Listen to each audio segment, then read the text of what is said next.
সারা রাজ্যের পাশাপাশি ইসলামপুরেও আজ বিভিন্ন স্কুলে উচ্চ মাধ্যমিকের রেজাল্ট ছাত্রছাত্রীদের হাতে তুলে দেওয়া হয় স্কুলের তরফ থেকে। তবে এবছর ইসলামপুর মহকুমায় রাজ্যের মধ্যে মেধা তালিকায় কোনো স্থান কেউ করেনি। তবে ইসলামপুর মহকুমায় এবছর প্রথম স্থান অধিকার করেছে ক্ষুদিরামপল্লী সুকান্ত স্মৃতি বিদ্যাপীঠের ছাত্র শুভদীপ গো। তার প্রাপ্ত নম্বর 484 পেয়ে ইসলামপুর মহকুমার মধ্যে সম্ভাব্য প্রথম স্থান অধিকার করেছে।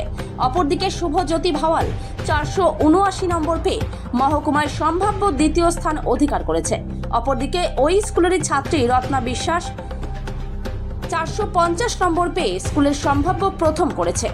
আজ বিদ্যালয়ের পক্ষ থেকে সংবর্ধনা দেওয়া হয়। ভারপ্রাপ্ত প্রধান শিক্ষক সুব্রত কুমার ব্যানার্জি বলেন, মহকুমা প্রথম স্থান অধিকারকারী শুভদীপ গুহ শারীরিক অসুস্থতার কারণে আসতে পারেনি, তাকেও আমরা সম্বোধিত করব।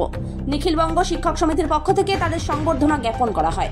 তাদের হাতে পুষ্পস্তবক ও মোমেন্টোর পাশাপাশি তাদের মিষ্টিমুখও করানো হয়। আজকে সমস্ত ছাত্রদের সংসদের নিয়ম অনুযায়ী হাতে হাতে রেজাল্ট আমরা তুলে দিচ্ছি। আমাদের আজকে ক্ষুদিরামপল্লী সুকান্ত স্মৃতি বিদ্যাপীঠের সত্যি খুব আনন্দের দিন, এই কারণে যে ইসলামপুর মহকুমা এবং মিউনিসিপ্যালিটির মধ্যে তো বটেই প্রথম মার্কস আমাদের স্কুলেরই ছাত্র পেয়েছে। শুধু প্রথম না, প্রথম এবং দ্বিতীয় উভয় মার্কসই শুভদীপ গুহ 484 পেয়েছে, আর শুভজ্যোতি ভাওয়াল সে 5 নম্বর কম 479 পেয়ে মহকুমায় দ্বিতীয় হয়েছে। তাছাড়াও আমাদের স্কুলে এবার 5 জন স্টুডেন্ট 90% অ্যান্ড অ্যাবাভ পেয়েছে। তাছাড়া 22 জন স্টুডেন্ট 80% অ্যান্ড অ্যাবাভ পেয়েছে। কতজন পরীক্ষা দিয়েছিল? আমাদের মোট পরীক্ষার্থী ছিল 157, তার মধ্যে 149 পাস করেছে, মানে আমাদের পাশের হার হচ্ছে 95%। স্যার বলছি যে আপনি আজকে সম্বর্ধনা দিলেন দুজনকে, তো আরেকজন আসলে আমাদের যে প্রথম হয়েছে সেই ছেলেটির শারীরিক অসুবিধার জন্য ও আসতে পারেনি, ওকে একটা ছোট নার্সিংহোমেই ভর্তি আছে, ওকে আজকে বিকেলে ছেড়ে দেবে, ওই জন্য আসতে পারেনি।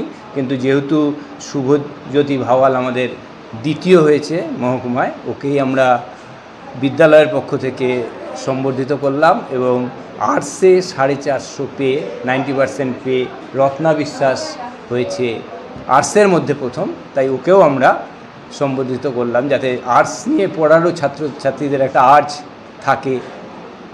এই জন্যে এই ক্ষুদিরামপল্লী হাই স্কুলে এই বছর মানে বেশ ভালোই রেজাল্ট, কেন এই পিছনে যদি একটু বলেন? ছাত্রদের অধ্যাবসা সঙ্গে শিক্ষকদের বা শিক্ষক ছাত্রের সম্পর্কটা কতটা হলে এই যায়? ঠিকই, মানে আমাদের উত্তরোত্তর রেজাল্টটা ভালো হচ্ছে, তার পিছনে অবশ্যই ছাত্রদের সিনসিয়ার পড়াশোনা একটা অবদান আছে, তাদের নিজস্ব। তাছাড়া বিদ্যালয়গতভাবে আমরা যেটা চেষ্টা করি, টিম ক্ষুদিরামপল্লী সুকান্ত স্মৃতি বিদ্যাপীঠ হিসাবে কাজ করার একটা চেষ্টা আমাদের সম্মিলিতভাবে থাকে।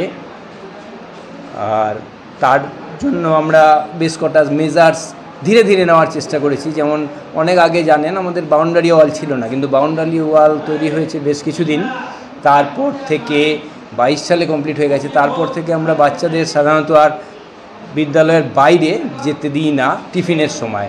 মানে আসলে আমাদের যেটা ধারণা যে শৃঙ্খলতা একটা বিরাট ব্যাপার, সুশৃঙ্খলভাবে যদি কেউ থাকে তাহলে তার জীবনের অনেক সুবিধে। সেই জায়গাটা বিদ্যালয়ে যখন ওরা আসে বাউন্ডারির মধ্যেই ওদের আমরা প্রভিশন করেছি। টিফিন খাওয়ার যে ক্যান্টিন, সেটা আমরা রিসেন্ট হেলদি ক্যান্টিন হিসাবে এটাকে কনভার্ট করছি। মানে এখানে ফল পাওয়া যাবে, অন্য ভাজা খাওয়ার ফাস্ট ফুড এগুলো বন্ধ করে দেওয়া হচ্ছে। তো এটা একটা ব্যাপার। তাছাড়া আমাদের গোটা স্কুলটা সিসি ক্যামেরার কভারেজের মধ্যে থাকে, তাতে ক্লাস পরিচালনা দেখা এগুলোতে সুবিধা হয়। আর একটা বিষয় যে আমাদের সমস্ত বিষয়ের মেনলি প্র্যাকটিক্যাল যেগুলো, তার বিষয়ভিত্তিক শিক্ষক আছে।